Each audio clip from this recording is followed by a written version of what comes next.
Hello everyone, dear student. Myself Lieutenant P. L. Meena, Assistant Professor, Department of Chemistry, MSc College, Bharatpur, Rajasthan. प्रिय छात्रों, BSc part first के अंतर्गत paper first inorganic chemistry में previous lecture में मैंने आपको covalent bond के अंतर्गत बीबीटी थ्योरी के बारे में पढ़ रहे थे कि एक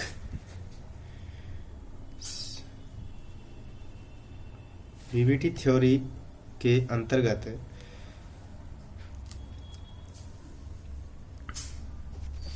हाइड्रोजन अणु या एक संयोजक बंध का निर्माण किस तरह से होता है।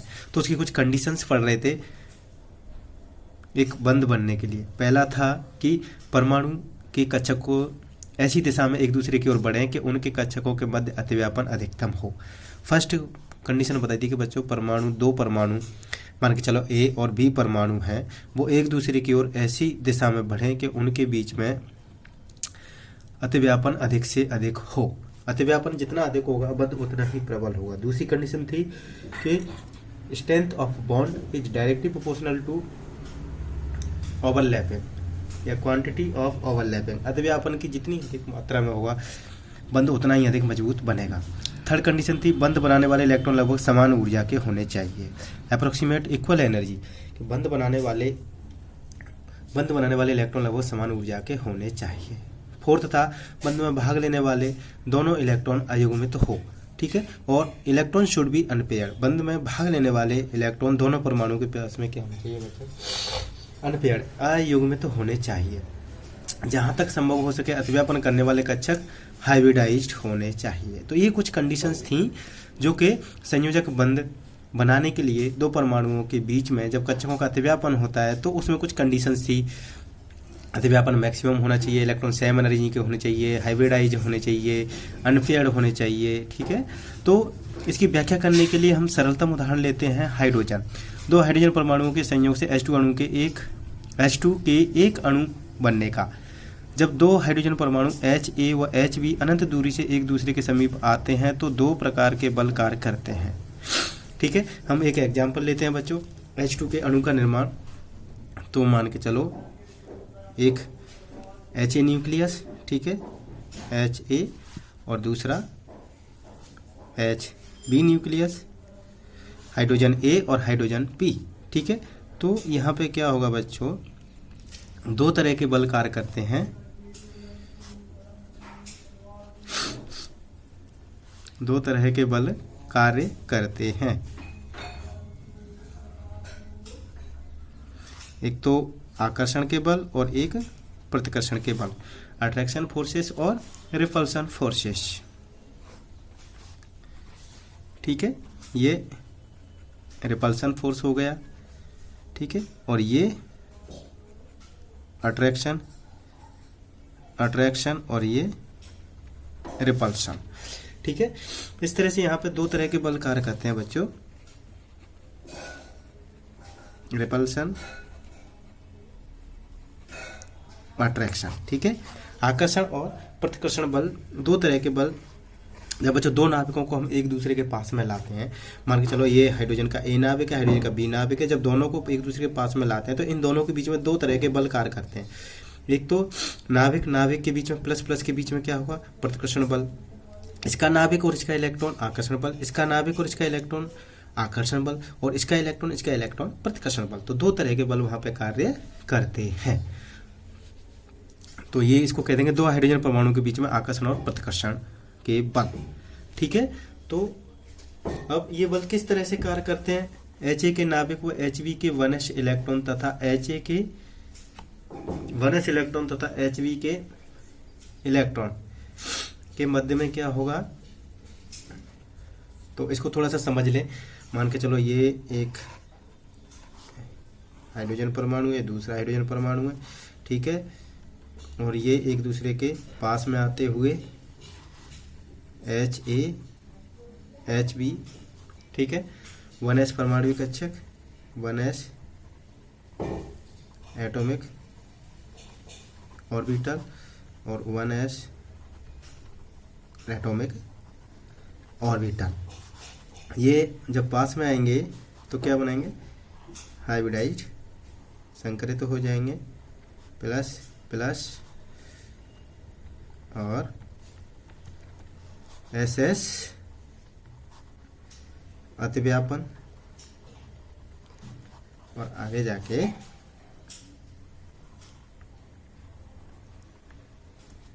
सिसॉइड, सॉसेज अणु कक्षक, सॉसेज अणु कक्षक बन जाते हैं। ठीक है, H2 का एक अणु, H2 का एक अणु। तो देखिए बच्चों इसमें कुछ नहीं है, सिंपल दो जब नाविक एक दूसरे के पास में आते हैं तो दो तरह के बल कार्य करते हैं, आकर्षण और प्रतिकर्षण। और वो तो मैं बता दिया किसके बीच में आकर्षण होगा, किसके बीच में प्रतिकर्षण होगा। उसके बाद में धीरे धीरे जाके और ये बंध का निर्माण करने लगते हैं। ठीक है, अब थोड़ा सा इसको हम समझ लें कि कहाँ पे आकर्षण होगा, कहाँ पे प्रतिकर्षण होगा। HA के नाविक व HB के बनश इलेक्ट्रॉन, HA का नाविक और HB का बनश इलेक्ट्रॉन तथा HA के वनस इलेक्ट्रॉन तथा HB के नाविक के मध्य में क्या होगा, आकर्षण बल। ठीक है, आकर्षण बल होगा। फर्स्ट आकर्षण हो गया, एक नंबर मान के चलो, आकर्षण एक दे दिया, 2 नंबर इसको दे दिया। दूसरा है HA व HB के इलेक्ट्रॉनों के मध्य, HA और HB के इलेक्ट्रॉनों के मध्य तथा HA और HB के नाविकों के मध्य में क्या होगा, प्रतिकर्षण। ये रिपल्सन और ये रिपल्सन होगा। H2 अणु के निर्माण की प्रक्रिया में हाइड्रोजन परमाणु जैसे जैसे एक दूसरे के समीप आते हैं उनके मध्य दोनों कक्षकों के इलेक्ट्रॉन अब्र का अतिव्यापन होने लगता है। जैसे जैसे बच्चों क्या करेंगे, पास आएंगे तो इलेक्ट्रॉन अब्र का क्या होगा, अतिव्यापन होने लगता है। और यह अतिव्यापन जब तक बढ़ता जाता है जब तक कि उनके मध्य में एक ऐसी स्थायी अवस्था ना आ जाए जिसमें कि आकर्षण प्रतिकर्षण बल एक दूसरे को संतुलित न कर दे। देखिए बच्चों, ये नाविक जब तक एक दूसरे के पास में आते हैं जब तक कि इनके बीच में आकर्षण और प्रतिकर्षण बल एक दूसरे को बैलेंस ना कर दे, संतुलित ना कर दे, जहां पे दोनों का मान बराबर हो जाएगा, आकर्षण बल बराबर प्रतिकर्षण बल, तो उस दूरी से वो और ज्यादा पास में नहीं बढ़ेंगे, उसको कहेंगे हम बॉन्ड दूरी। और वहां पे एक बंध बना लेंगे, उसको हम कहेंगे बॉन्ड। ठीक है, सिग्मा बॉन्ड। तो संतुलित नाविकों की अक्ष पर इस प्रकार अतिव्यापन द्वारा बने बंध को हम सिग्मा बंध कहते हैं। अब यदि ये दो नाविक अक्ष पर एक दूसरे के पास में आ रहे हैं तो इस प्रकार से बने बंध को हम क्या कहेंगे, सिग्मा बॉन्ड, सिग्मा बॉन्ड कहेंगे। और इससे बंधित दोनों परमाणु परस्पर मजबूती से बंधे रहते हैं। तो ऐसे अतिव्यापन के द्वारा एक सिग्मा बंध बना करके H2 अणु का बनना हम चित्र द्वारा दर्शा सकते हैं। ठीक है, तो ऐसे अतिव्यापन के द्वारा एक सिग्मा बंध का बनना, H2 अणु का बनना हम तो अतिव्यापन करके सिग्मा बंध बनाने के पश्चात यह पहचानना कठिन हो जाता है। अब देखिए बच्चों, अतिव्यापन करने के बाद में सिग्मा बंध बनाने के बाद में यह पहचानना कठिन हो जाता है कि HA का बनश इलेक्ट्रॉन HE- कौन सा है और HB का बनश इलेक्ट्रॉन HB2 कौन सा है, क्योंकि दोनों इलेक्ट्रॉन नाविकों से संबंध हो जाते हैं तो हो जाते हैं। हाइटलर तथा लंदन ने इसकी तरंग व्याख्या दी। अब देखिए बच्चों, हाइटलर तथा लंदन ने क्या कहा, इसकी तरंग व्याख्या दी और हाइड्रोजन अणु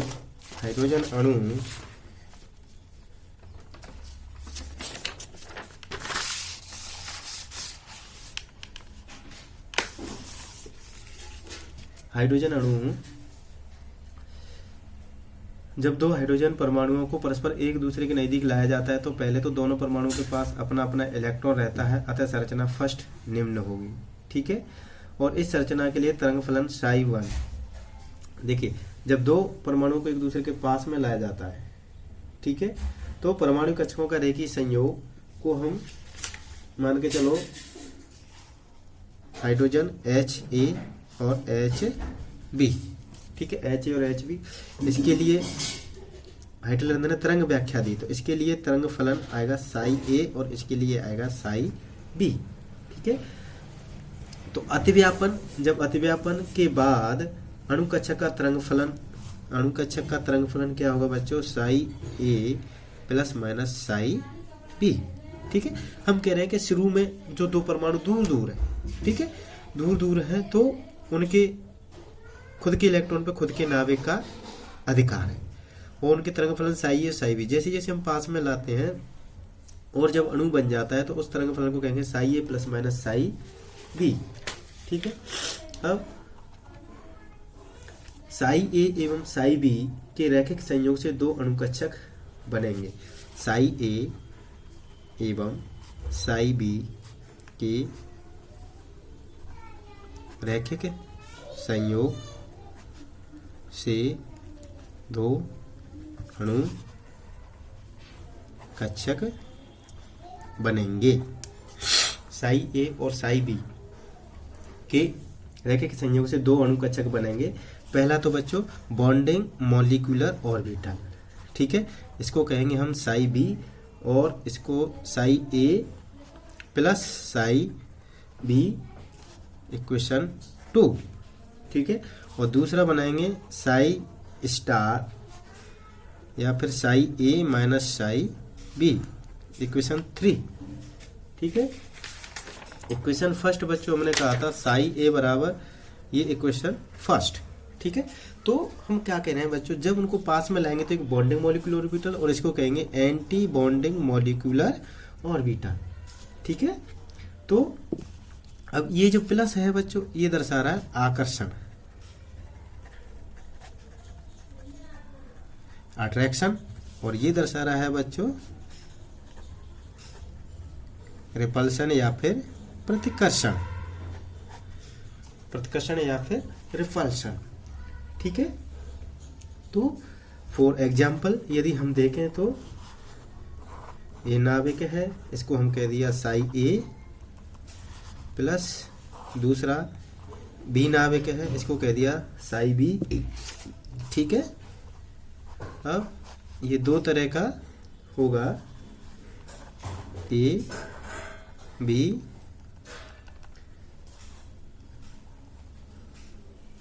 इनको कहेंगे हम ए बी एम ओ, ठीक है। ए और बी इसको कहेंगे बी एम ओ या फिर इसको कहेंगे साई बी और इसको कहेंगे साई स्टार। एंटी बॉन्डिंग, ये बॉन्डिंग हो गया और ये एंटी बॉन्डिंग हो गया। एंटी बॉन्डिंग वाले को बच्चों साई स्टार से डिनोट करते हैं और बॉन्डिंग वाले को साई बी फॉर बॉन्डिंग, ठीक है।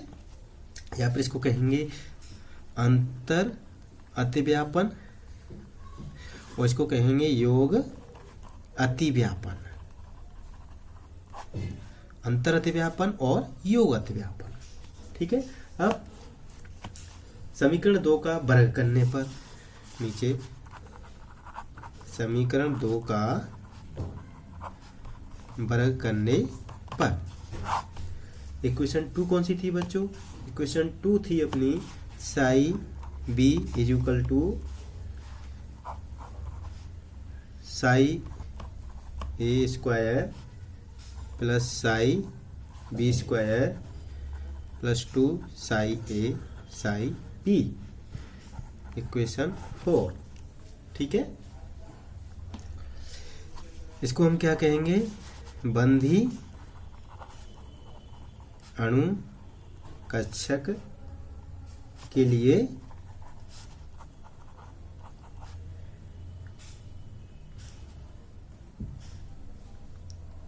आवेश घनत्व, electron charge density, electron charge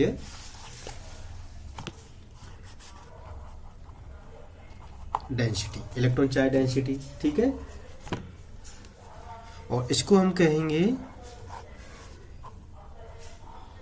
अलग अलग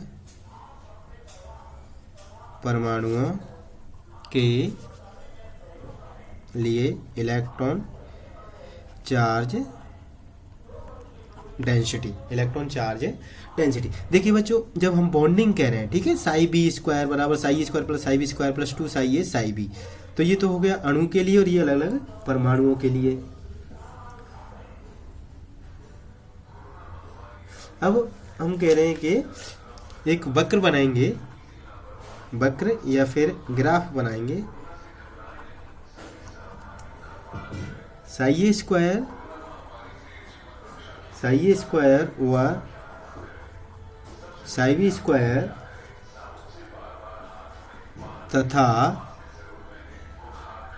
अंतरनाभिकीय दूरी एवं psi B square psi B square तथा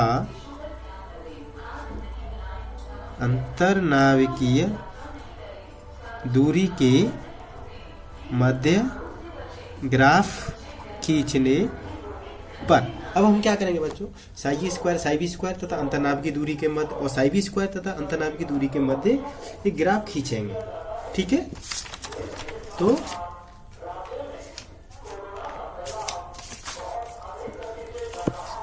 ये ग्राफ खींचेंगे तो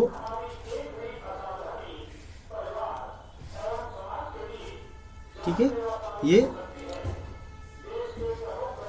इधर आ जाएगा electron charge density, electron charge density, और इधर आ जाएगा बच्चों अंतर नाभिकीय दूरी।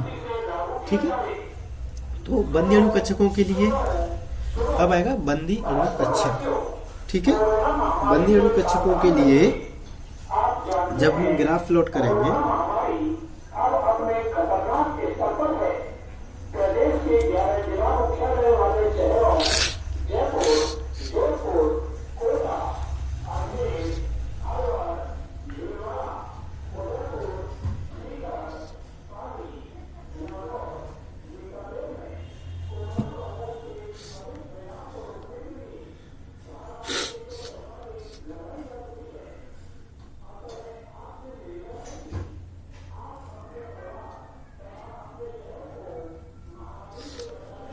ये हो जाएगा साई बी स्क्वायर के लिए, ये हो गया साई ए स्क्वायर के लिए, ये साई स्क्वायर के लिए ग्राफ हो गया, ये साई बी स्क्वायर के लिए हो गया, और ये हो गया साई बॉन्डिंग स्क्वायर के लिए। ठीक है, ये कोई यहाँ पे मान के चलो एटम ए है और ये वाला एटम बी है। ठीक है, तो ये वाली जो दूरी आएगी इसको हम कहेंगे अंतर्नाभिकीय दूरी। बंदी अणु कक्षकों के लिए बंदी अणु कक्षकों के लिए इलेक्ट्रॉन चार्ज डेंसिटी, बंदी अणु कक्षकों के लिए। देखिए बच्चों, जब अलग अलग हैं ये साई ए स्क्वायर और साई बी स्क्वायर, तो यहाँ पे इलेक्ट्रॉन डेंसिटी देखिए बहुत कम है। ठीक है, इतनी है, लेकिन जब वो बॉन्डिंग हो गई तो यहाँ पे देखिए इलेक्ट्रॉन चार्ज डेंसिटी इतनी हो गई, दोनों परमाणुओं के बीच में इलेक्ट्रॉन चार्ज डेंसिटी, तो यहाँ पे बॉन्डिंग हो रहा है इसलिए। अब नेक्स्ट है समीकरण 3 का वर्ग करने पर।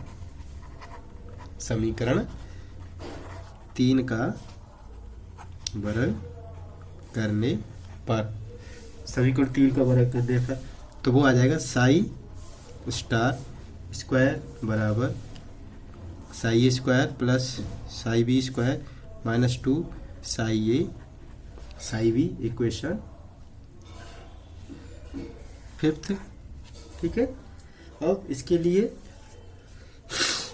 जब हम ग्राफ प्लॉट करेंगे, बड़ा सिंपल सा ग्राफ है, तो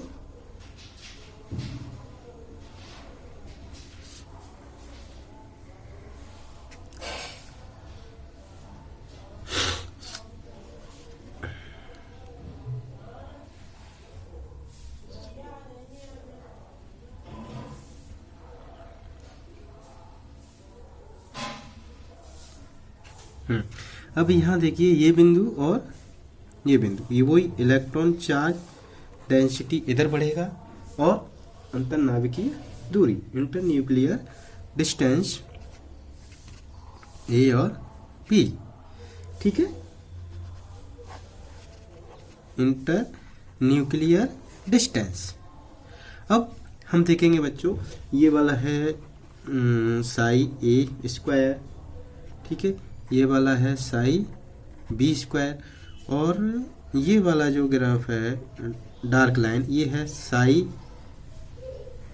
स्टार स्क्वायर एंटी बॉन्डिंग के लिए, ठीक है।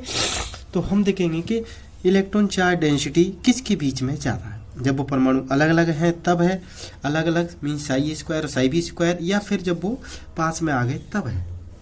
तो देखिए हम इस चित्र से क्या पता लगा रहे हैं बच्चों, विपरीतबंधी आणविक कक्षकों के लिए इलेक्ट्रॉन आवेश घनत्व उपरोक्त वक्र में बिंदु n नोडीय बिंदु कहलाता है। विपरीतबंधी आणविक कक्षकों के लिए, ठीक है, विपरीतबंधी आणविक कक्षकों के लिए इसको कहते हैं नोडीय तल n। विपरीतबंधी आणविक कक्षक साई स्क्वायर और साई बी स्क्वायर के लिए इलेक्ट्रॉन आवेश घनत्व, इलेक्ट्रॉन चार्ज डेंसिटी उपरोक्त वक्र में बिंदु n नोडीय बिंदु कहलाता है, जिस पर कि इलेक्ट्रॉन डेंसिटी शून्य होता है। देखिए बच्चों, यहाँ पे इलेक्ट्रॉन डेंसिटी क्या है, शून्य। यहाँ जीरो इलेक्ट्रॉन डेंसिटी, ऊपर जा रहा है तो बढ़ रहा है। तो वो कह रहा है कि विपरीतबंधी अणुकक्षकों के लिए आवेश घनत्व है उपरोक्त वक्र में जीरो है, इसीलिए यहाँ पे बंद बनने की संभावना क्या है, जीरो है। इसका अर्थ है कि विपरीतबंधी अणुकक्षक में नाविकों के मध्य इलेक्ट्रॉनों के पाए जाने की संभावना शून्य है, जिससे कि नाविकों के मध्य प्रतिकर्षण बढ़ जाता है तथा ऊर्जा में वृद्धि होती है। वो कह रहा है कि बच्चों, विपरीतबंधी आणविक कक्षकों के मध्य इलेक्ट्रॉन डेंसिटी, इलेक्ट्रॉन आवेश घनत्व क्या है, जीरो है। इसी कारण से उनके मध्य में इलेक्ट्रॉन पाए जाने की संभावना शून्य है और वहां पे बॉन्डिंग होने की संभावना भी क्या हो जाएगी, जीरो हो जाएगी। प्रतिकर्षण बढ़ जाता है, मतलब इसका अर्थ है कि विपरीतबंधी कक्षक में नाविकों के मध्य इलेक्ट्रॉनों के पाए जाने की संभावना शून्य है, जिससे कि नाविकों के मध्य प्रतिकर्षण बढ़ जाता है तथा ऊर्जा में वृद्धि होती है। प्रतिकर्षण बढ़ गया और ऊर्जा में क्या हो गई, वृद्धि हो जाती है। तो अब इसको इस तरह से यदि हम दर्शाएं डायग्राम के द्वारा, और psi A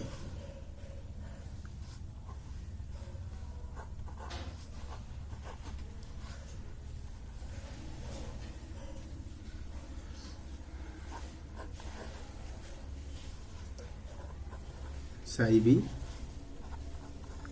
psi B, psi A plus psi B, योगत व्यापन, आकर्षण,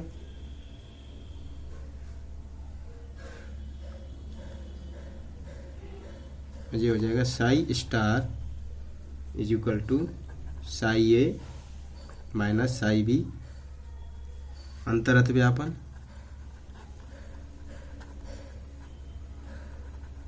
और ये हो जाएगा योग अतिव्यापन।